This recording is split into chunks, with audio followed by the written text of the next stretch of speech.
विद्यार्थी मित्रों प्रणाम। હું હસમુખ સર, ધોરણ 9 ગણિત પ્રકરણ 2 બહુપદીઓ। હવે આ પ્રકરણની અંદર આપણે બહુપદીઓના પ્રકાર, બહુપદીના શૂન્યો, ત્યારબાદ બહુપદીમાં ચલની કિંમત મૂકવાથી મળતી કિંમતો, શેષ પ્રમેય, અવયવ પ્રમેય, બહુપદીઓના ભાગાકાર અને ત્યારબાદ છેલ્લે બાહ્યિક પદાવલીના વિસ્તરણ અને અવયવીકરણના નિત્યસમ, આટલું આપણે પ્રકરણમાં ભણવાનું છે। હવે સૌપ્રથમ આપણે બહુપદી કોને કહેવાય એ જોઈએ એ પહેલાં બહુપદી માટે જરૂરી કેટલાક શબ્દો છે એ સમજીએ। સૌથી પહેલાં છે ચલ। તો ચલ કોને કહેવાય? તો ચલની અહીંયા વ્યાખ્યા આપેલી છે, જે ભિન્ન કિંમતો ધારણ કરી શકે। ચલની વ્યાખ્યા છે, જે ભિન્ન કિંમતો ધારણ કરી શકે તેવી સંજ્ઞાને ચલ કહેવાય। એનો અર્થ એ થાય કે જેની કિંમત નિશ્ચિત નથી, ભિન્ન કિંમતો ધારણ કરી શકે અથવા જેની કિંમત નિશ્ચિત ન હોય તેને ચલ કહેવાય। ઉદાહરણ તરીકે આપણે 8મા ધોરણની અંદર બીજું પ્રકરણ હતું સુરેખ સમીકરણ।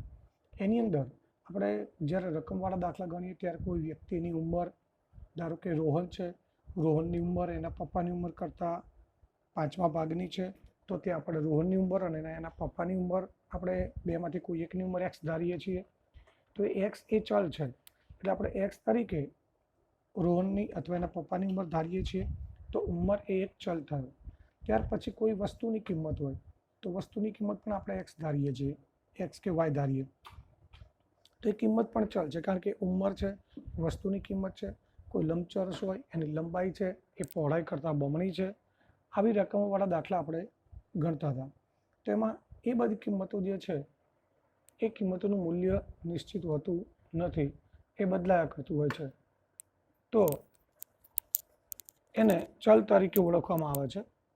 એટલે કે જે ભિન્ન કિંમતો ધારણ કરી શકે તેવી સંજ્ઞાને ચલ કહેવાય, અને જેની કિંમત અથવા તો જેની કિંમત નિશ્ચિત ન હોય એને ચલ કહેવાય। અને ચલ તરીકે આપણે સંકેતમાં X, Y, Z, MN, PQR વગેરે લઈએ છીએ। હવે ત્યારબાદ બાહ્યિક પદાવલી। તો આપણે ચલની વાત કરીએ એવી રીતે પહેલાં અચળ પણ સમજી લઈએ। અચળ એટલે વાસ્તવિક સંખ્યાઓ। વાસ્તવિક સંખ્યાઓની અંદર આપણે 8મા ધોરણની અંદર વાસ્તવિક સંખ્યાઓમાં સમય સંખ્યાઓ સુધી ભણી ગયા છીએ, એટલે કે ધન પૂર્ણાંક, ઋણ પૂર્ણાંક, શૂન્ય, ધન પૂર્ણાંક, ઋણ પૂર્ણાંક, આ બધી સંખ્યાઓ છે એ સમય સંખ્યાઓ ગણાય। સમય સંખ્યાઓ ઉપરાંત પ્રકરણ 1માં આપણે ભણવાનું આવશે અસમય સંખ્યાઓ। તો સમય સંખ્યાઓના સમય સંખ્યાઓ, બધી સંખ્યાઓ ભેગી થાય એટલે બધી સંખ્યાઓને વાસ્તવિક સંખ્યાઓ કહેવાય। તો વાસ્તવિક સંખ્યાઓ એટલે આપણા માટે અચળ છે। કોઈ પણ સંખ્યા હોય એ દરેક સંખ્યા અચળ કહેવાય। અચળ એટલા માટે કે એ સંખ્યાનું મૂલ્ય ક્યારેય બદલાતું નથી। 5 છે તો 5નું મૂલ્ય 5 જ રહેવાનું છે, ક્યારેય 6 નથી થવાનું કે ક્યારેય 4 નથી થવાનું। કોઈ પણ સમયે, કોઈ દુનિયાના કોઈ પણ ખૂણે, કોઈ પણ સમયે એ અચળનું મૂલ્ય એનું એ જ રહે છે, બદલાતું નથી, એટલે એને અચળ કહેવાય। તો ચલ અને અચળનો આ તફાવત થયો। ચલ એટલે જે નિશ્ચિત કિંમત ન હોય એને ચલ કહેવાય, અને જેની કિંમત નિશ્ચિત હોય, બદલાતી ન હોય એને અચળ કહેવાય। તો બાહ્યિક પદાવલી જોઈએ। બાહ્યિક પદાવલી એટલે ચલ અને અચળને સરવાળા, બાદબાકી, ગુણાકાર કે ભાગાકારની ક્રિયા દ્વારા સાંકળવામાં આવે, જોડવામાં આવે તો આપણને બાહ્યિક પદાવલી મળે। ઉદાહરણ તરીકે અહીંયા આપણે બાહ્યિક પદાવલીઓ લખેલી છે। તો પહેલી બાહ્યિક પદાવલી છે x+2, જેમાં x ચલ છે અને 2 અચળ છે। એ બંનેની વચ્ચે અહીંયા પ્લસની નિશાની છે, તો આપણે ચલ અને અચળને સરવાળાની નિશાની વડે સાંકળેલા છે। બીજી પદાવલી છે એમાં ચલ અને અચળ છે, એમાં -5 અચળ છે, x² ચલ છે, તો એ બંને વચ્ચે ગુણાકાર છે।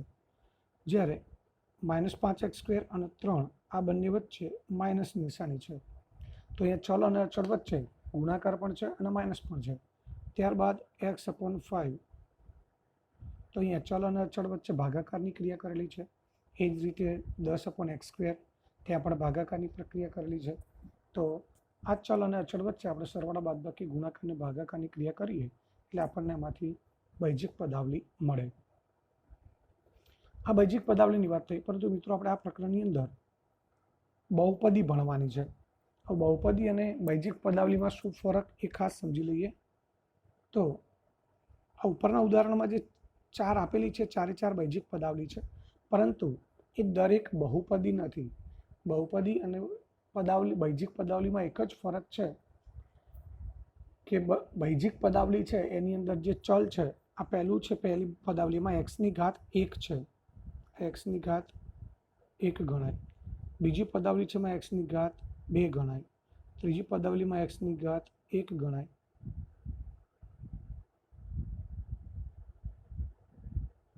આ એક ઘાત છે.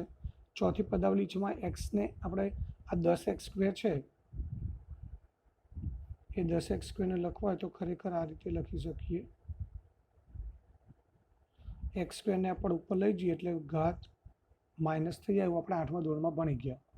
એટલે આ એક્સની 2 ઘાત માઇનસ થઈ જાય એટલે 10xની -2 ઘાત ગણાય. તો અહીંયા આગળ જે 10/x² એટલે કે 10xની -2 ઘાત છે, એમાં ઘાત -2 છે. તો આ +1 ઘાત છે, આ 2 છે, આ 1 છે અને આ -2 ઘાત છે. તો -2 ઘાત હોય તો એને આપણે બૈજિક પદાવલી કહીએ છીએ, પરંતુ બહુપદી આને કહી શકાય નહીં. પહેલી ત્રણ બહુપદી છે, કારણ કે ચલની ઘાત ધન છે, તો એ પદાવલી પણ છે, બહુપદી પણ છે. જ્યારે 10/x² એ માત્ર બૈજિક પદાવલી છે, પરંતુ બહુપદી નથી. એનું કારણ એ છે કે બહુપદીમાં ઘાત માત્ર ને માત્ર પૂર્ણ ઘાતાંક જ હોય, એટલે કે ધન હોય અથવા શૂન્ય હોય, કે ઋણ કે અપૂર્ણાંક ઘાતાંક હોય નહીં. હવે અપૂર્ણાંક ઘાતાંક કોને કહેવાય એક ઉદાહરણ દ્વારા સમજી લઈએ. ધારો કે √x છે, તો √x આ વર્ગમૂળ છે, અને વર્ગમૂળ એટલે 1/2 ઘાત ગણાય. એટલે xની 1/2 ઘાત થઈ, જે અપૂર્ણાંક ઘાત છે. તો આપણે પહેલા પ્રકરણમાં ભણીશું, પણ અત્યારે હાલ યાદ રાખીશું. √x એટલે xની 1/2 ઘાત. જો ઘનમૂળ હોય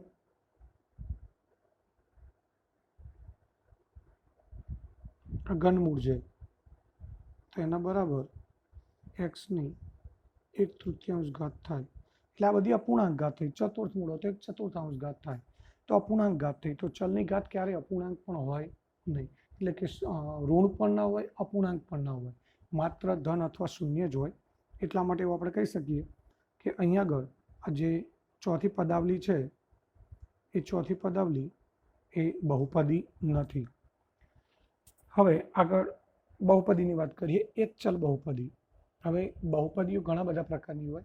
એમાં કેટલીક બહુપદીઓ એવી હોય જેની અંદર એક કરતાં વધુ ચલ હોય, એટલે કે x ચલ હોય તો x સિવાય y પણ ચલ હોઈ શકે, z પણ હોય, m હોય, n હોય, એવા એક કરતાં વધુ ચલવાળી બહુપદીઓ હોઈ શકે. પરંતુ મિત્રો આ પ્રકરણમાં આપણે માત્ર એક જ ચલવાળી બહુપદી ભણવાની છે, એટલે આપણે માત્ર એક ચલ બહુપદીની જ વાત કરીશું. હવે અહીંયા આગળ એક ચલ બહુપદીનું પ્રમાણિત સ્વરૂપ આપણે જોઈએ.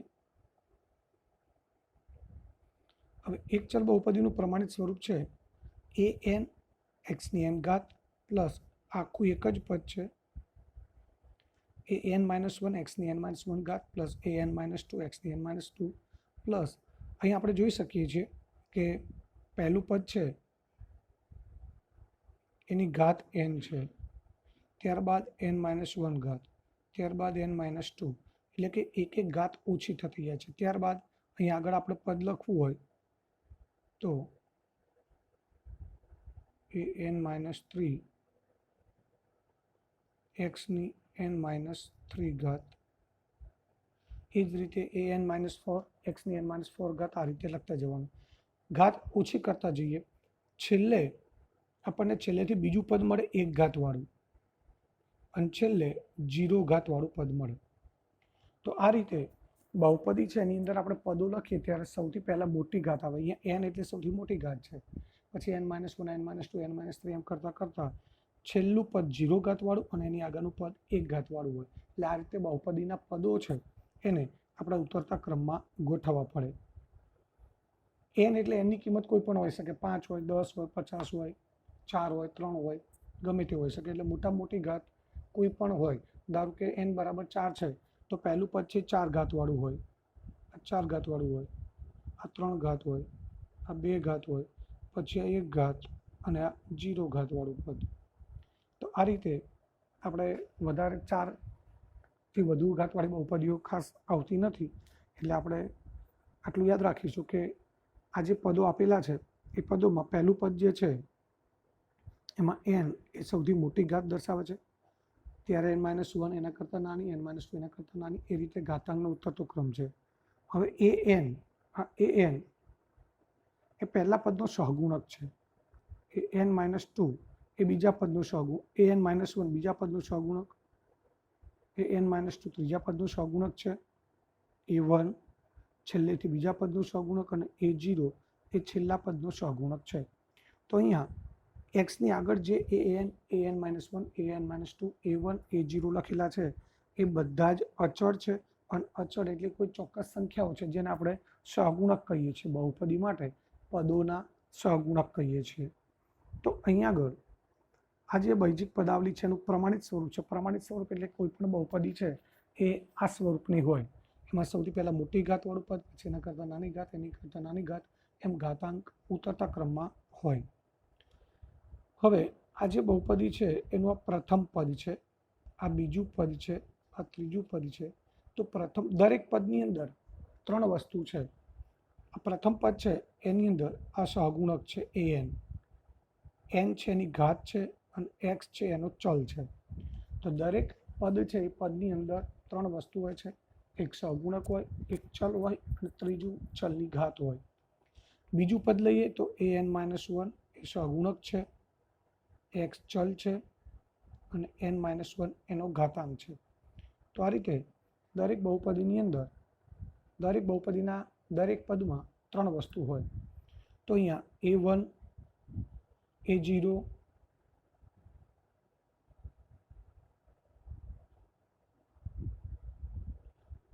એ બધા અહીંયા સહગુણકો છે જે અચળ સંખ્યાઓ છે, જ્યાં n એ પૂર્ણ સંખ્યા, હમણાં આપણે વાત કરી કે n એ ઘાતાંક છે એટલે એ પૂર્ણ સંખ્યા જ હોય.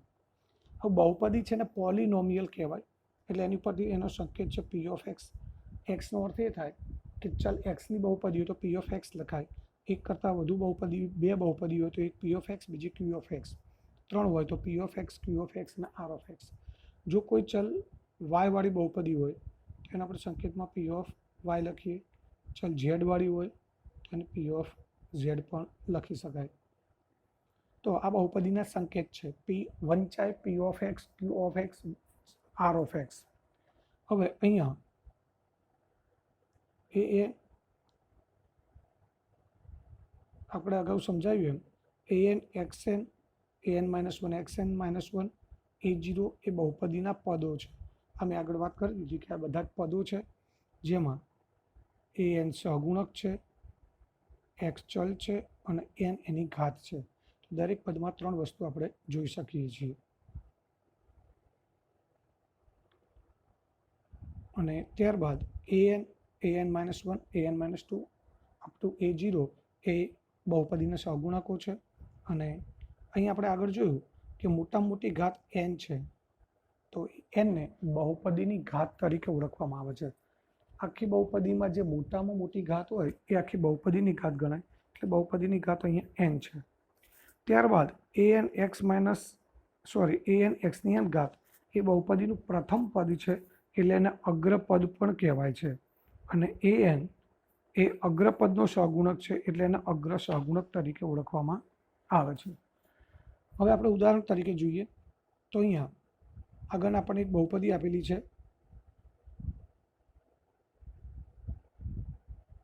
એ બહુપદી છે x ની 4 ઘાત પ્લસ 2x ઘન plus 7x square minus 5x plus 2. તો એમાં સૌથી મોટી ઘાત છે 4. હવે આ જે આ પદ છે એમાં મોટી ઘાત છે 4, તો એનો આખી બહુપદીની ઘાત પણ 4 ગણાય. ત્યારબાદ એ પદનો સહગુણક છે 1. પ્રથમ પદ છે x ની 4 ઘાત, એની આગળ કોઈ સંખ્યા ગુણાકારમાં મૂકેલી નથી, એટલે એનો સહગુણક આપણે 1 ગણી શકીએ. અને ચલ છે x. ત્યારબાદ બીજું પદ લઈએ. બીજા પદમાં આ 2 છે એ સહગુણક છે.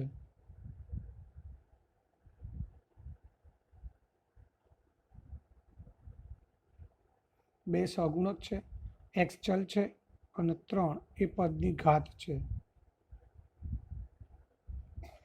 ત્યારબાદ ત્રીજું પદ છે 7x², એમાં સહગુણક છે 7, ઘાત છે 2. ચોથું પદ છે -5x, એમાં સહગુણક છે -5x અને ચલ છે x. ચોથું પદ 2, એમાં સહગુણક 2. હવે મિત્રો અહીંયા ખાસ આપણે આ સમજવાનું છે કે આ પદ છે એમાં 2ની પાછળ કોઈ ચલ નથી, પણ આપણે એક્સની 0 ઘાત અહીંયા મૂકવી હોય તો મૂકી શકીએ, કારણ કે આપણે જોઈ શકીએ છીએ કે પહેલાં 4 ઘાત, 3 ઘાત, 2 ઘાત, 1 ઘાત અને પછી 0 ઘાતવાળું પદ આવે. પણ સામાન્ય રીતે આપણે જનરલી ક્યાંય બહુપદીમાં કે સમીકરણની અંદર 0 ઘાત હોય તો એ 0 ઘાત લખતા નથી. તો અહીંયા 2xની 0 ઘાત લખીએ કે 2 લખીએ કોઈ ફરક પડતો નથી. એનું કારણ એ છે એક્સની 0 ઘાતનું મૂલ્ય 1 થાય, એટલે એક્સની 0 ઘાતનું મૂલ્ય આપણે 1 મૂકીએ તો 2 ગુણ્યા 1 એટલે 2xની 0 ઘાતની વેલ્યુ થાય 2. એટલા માટે આપણે માત્ર 2 જ લખીએ છીએ, એટલે આને આપણે અચળ પદ પણ કહીએ છીએ.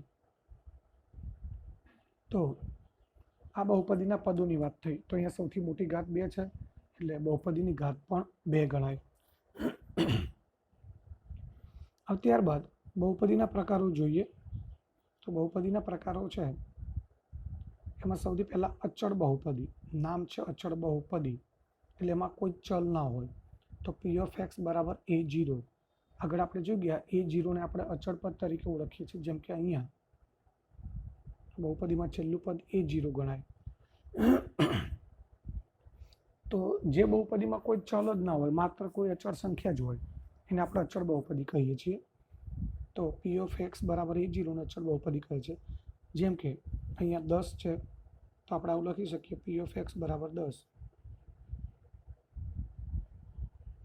અચળ બહુપદી થઈ. ત્યારબાદ p of x બરાબર -7, તો અચળ બહુપદી થઈ. એ જ રીતે p of x બરાબર 0.8, p of x બરાબર -5/3, આ બધી અચળ બહુપદીઓ છે. હવે ત્યારબાદ બહુપદીના પ્રકાર 2 રીતે પડે છે. એમાં પ્રથમ રીત છે પદોની સંખ્યાને આધારે પ્રકાર. ત્યારબાદ બીજી રીત છે બહુપદીની ઘાતના આધારે પ્રકાર. તો સૌથી પહેલાં પદોની સંખ્યાના આધારે આપણે પ્રકાર જોઈએ. તો એમાં પહેલી બહુપદી છે એકપદી. એનું નામ છે એકપદી, એટલે જે બહુપદીમાં માત્ર એક જ પદ હોય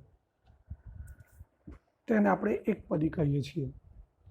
તો અહીંયા ઉદાહરણ આપેલું છે -3x, માં એક જ પદ છે -3x. બીજી બહુપદી છે 7x², ત્રીજી 1.3x ઘન. આ બધી બહુપદીમાં એક એક પદ જ છે, એટલે દરેક બહુપદીને આપણે એકપદી તરીકે ઓળખી શકીએ. ત્યારબાદ બીજી બહુપદી છે દ્વિપદી. નામ છે દ્વિપદી. દ્વિ એટલે 2, એટલે જે બહુપદીમાં 2 પદો હોય એને દ્વિપદી કહેવાય. તો અહીંયા 2x અને -7 2 પદો છે, એટલે એને આપણે દ્વિપદી કહીશું. અહીંયા 3x² અને +1 એમાં પણ 2 પદો છે. અહીંયા 10x ઘન અને -5 આમાં પણ 2 પદો છે. તો આ 3 દ્વિપદીઓ છે. મિત્રો અહીંયા આપણે ખાસ જોતા રહીશું કે કોઈ પણ પ્રકારની બહુપદી હોય એમાં ચલની ઘાત માત્ર પૂર્ણ સંખ્યા જ હશે, એટલે કે 0 હોય અથવા તો ધન સંખ્યા હોય, ક્યારે ઋણ કે અપૂર્ણાંક સંખ્યા હશે નહીં. ત્યારબાદ ત્રિપદી. ત્રિ એટલે 3, તો જે બહુપદીમાં 3 પદો હોય તેને ત્રિપદી કહેવાય. તો આ બહુપદીમાં 3 પદો છે. આ એક પદ, બીજું પદ, આ ત્રીજું પદ. પહેલું પદ છે x, બીજું 2x², આ ત્રીજું -1. બીજી બહુપદી છે એમાં પણ 3 પદો છે, એટલે આને પણ આપણે ત્રિપદી કહી શકીએ. તો પદોની સંખ્યાના આધારે બહુપદીના પ્રકારો થયા: એકપદી, દ્વિપદી, ત્રિપદી. હવે અહીંયા આ જે બહુપદી છે એ બહુપદીના પ્રકાર આપણે જોઈ લીધા પદોની સંખ્યાના આધારે. હવે આગળ જોઈશું આપણે બહુપદીના પ્રકારો માં બહુપદીની ઘાતના આધારે, પરંતુ એ પહેલાં આપણે સ્વાધ્યાય 1.1 જોઈશું અને ત્યારબાદ બહુપદીના પ્રકારો આગળ જોઈશું.